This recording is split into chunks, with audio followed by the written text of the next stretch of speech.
Hello everyone! Ayan, nakikita ma din nyo guys, ang nasa likuran ko. Ayan, nandito ako ngayon guys sa Singapore. OFW ako ng Singapore. Shout out po sa lahat ng mga nandito sa Singapore na tulad kong OFW.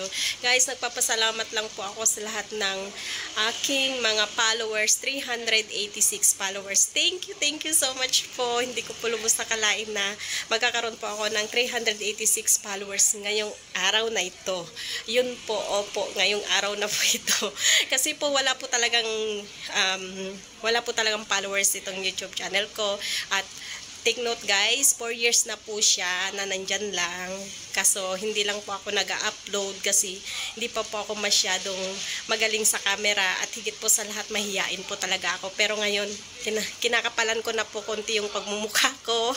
Ayan po, kadahilanan po na may dream din po ako sa buhay at syempre na meron po akong idol dito sa mundo ng YouTube channel at syempre sa social media. Ayun ang Kapinpin Brothers. Ayun po, idol ko po ang mga Kapinpin Brothers. Talagang sobra po akong nakaka-relate sa buhay nila. Lagi-lagi ko po silang pinapanood at I hope po one day tulad namin na nangangarap din at magkaroon din kami ng kung anong meron sila ngayon. Syempre, bigay po ni Lord yan.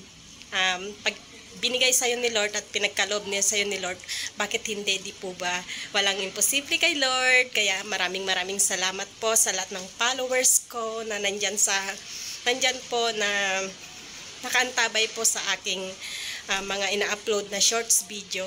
Thank you so much po. First time ko po ito at ito po yung first vlog ko po. Ayan.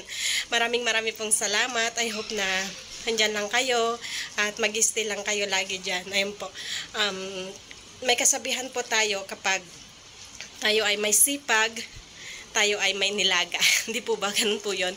Kaya sa tulad ko nangangarap na magkaroon ng grow sa buhay, magsikap lang po tayo. Huwag tayong mawala ng pag-asa. Yun po.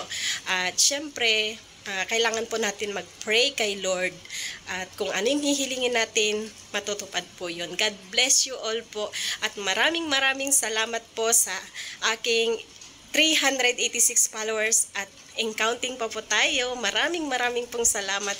Thank you all. God bless you.